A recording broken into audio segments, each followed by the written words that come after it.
I was listening to my previous video and oh wow, I sound like a repeater. So that's something I'll have to work on quite hard, just not to repeat phrases.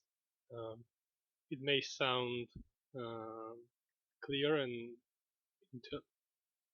that's a strong word, intelligent, but at least coherent in my mind, but it comes out well, not exactly well as I heard myself.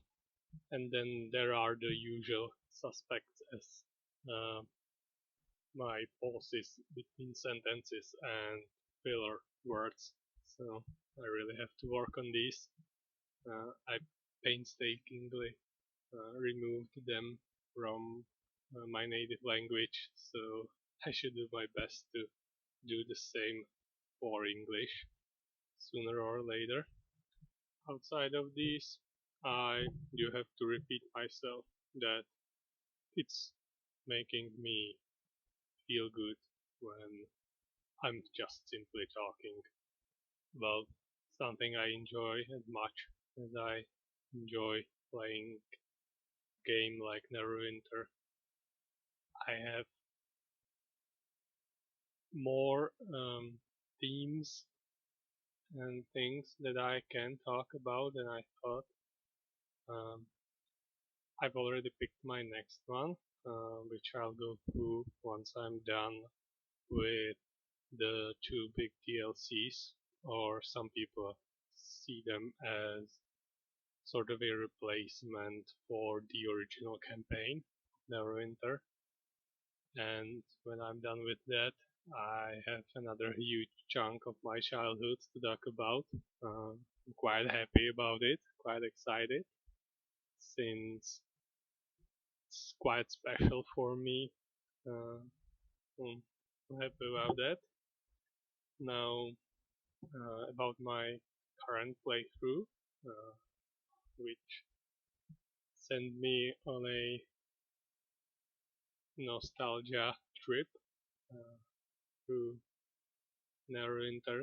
I am actually finding conversations, lines, uh, almost entire characters that I've never interacted before, or well, I may have forgotten, but I'm pretty sure I've never seen some of the conversation options before, and I've played a similar character with similar stats as I have now before, so that's to me quite baffling that there still is something for me to explore, to find out in this 20 years old game.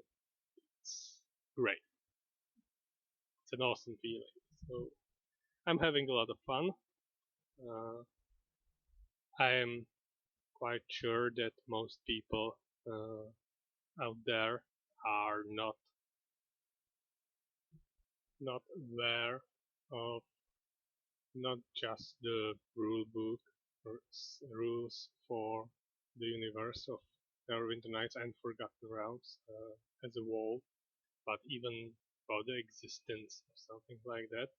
So I thought I'll talk a little bit about the classes and the specifics of those, uh, since you have the usual suspects, fighter, ranger, druid, wizard, and then you have some of those that are not exactly as common, like bard, uh, like barbarian, for example, or a cleric, uh, somewhat of a replacement for priest.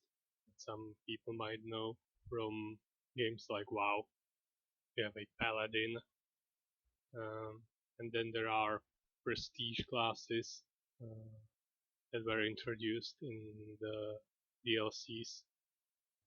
Some of them would be Arcane Archer, which is what I'm playing currently, um, or a Red Dragon Disciple, uh, which is a prestige class for a sorcerer, for example.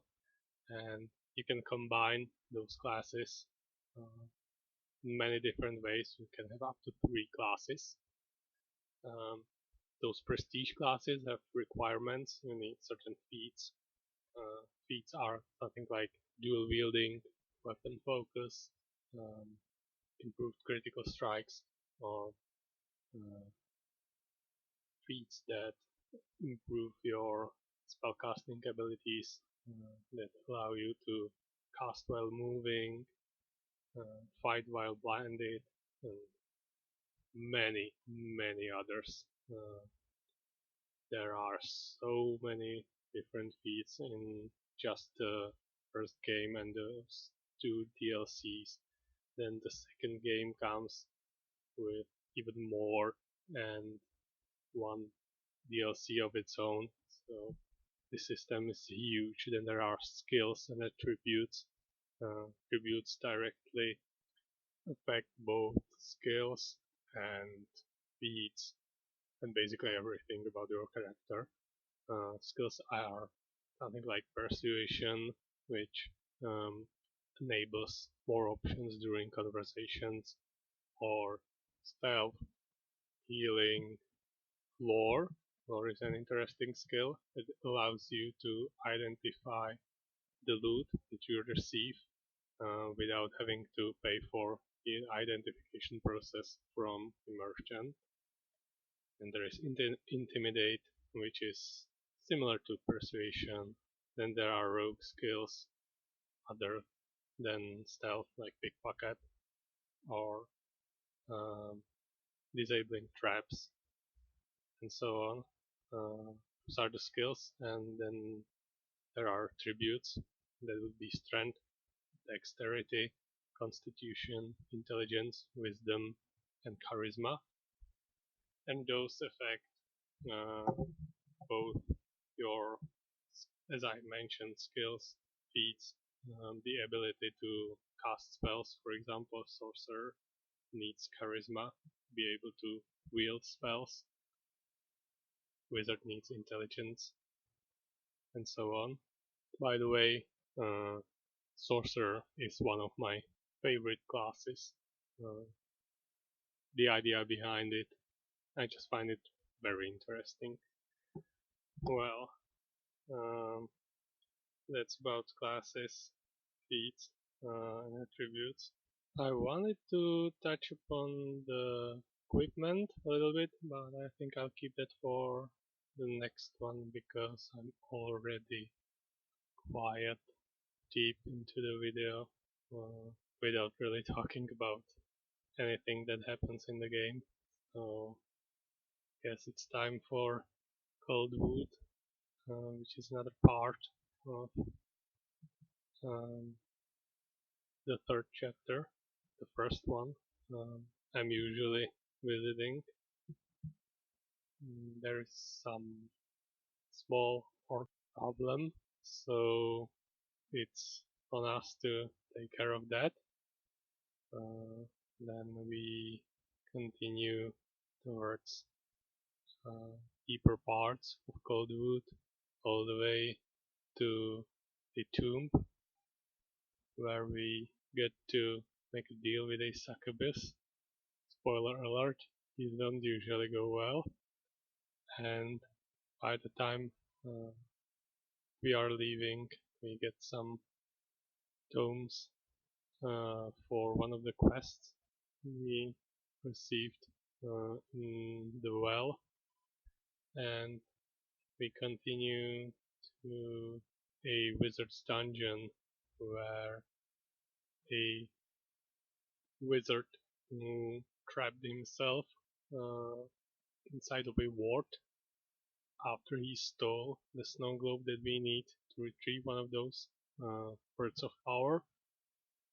So we need to deal with a puzzle which a small pixie that we have found before can help us with, and then we can finally retrieve the snow globe. Once we do, we take it back to our quest giver, and we find out that it's a war world of its own, uh, where there is an never-ending war ongoing between dwarves and dryads. Uh, they don't really understand themselves what's happening, so it's our job to deal with the conflict and find the word. So, bit of questing, bit of killing later. We'll meet with a dragon, and we find out that it was him who created this world used, using the word of power. And um, after we fix an item, we get to fight him. It's one of the most difficult fights in the game, and most definitely the most difficult fight we have yet faced so far. And we get some information before from him, uh, general information about the worlds, and some loot. Obviously, it's a dragon. Of course, he has a treasure. And we meet for the first time uh, Hydralin, who is a member of the Creator race, and also the World Slave, which we'll find out later on what that means. We lightly touched upon the Creator race during the second chapter, so this is not exactly our first run-in with this, and we get some small amount of information, and then we are off to the countryside. Once we go through a rather small area, we arrive at a fort.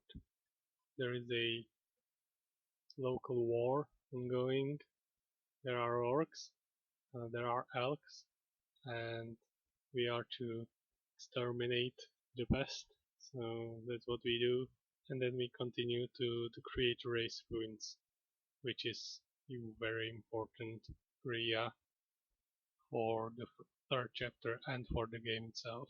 Our main task in here is to travel back in time to plant a seed, which is a side quest issued by a wild wizard called Saphira, and we are also going to make a small change to the guardian golems of this area, who are currently invulnerable to our attacks, and we kinda don't like that, so we go back in time when they were created, and we make sure that their creator um, gives them a small weakness that we can exploit.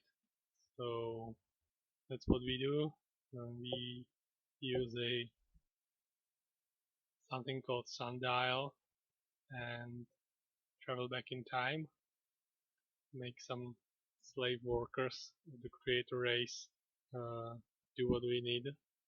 We dispose of a number of the creators who are something like lizard people at this point, just exploiting the races of the Forgotten Realms. And once we are done with that, we go back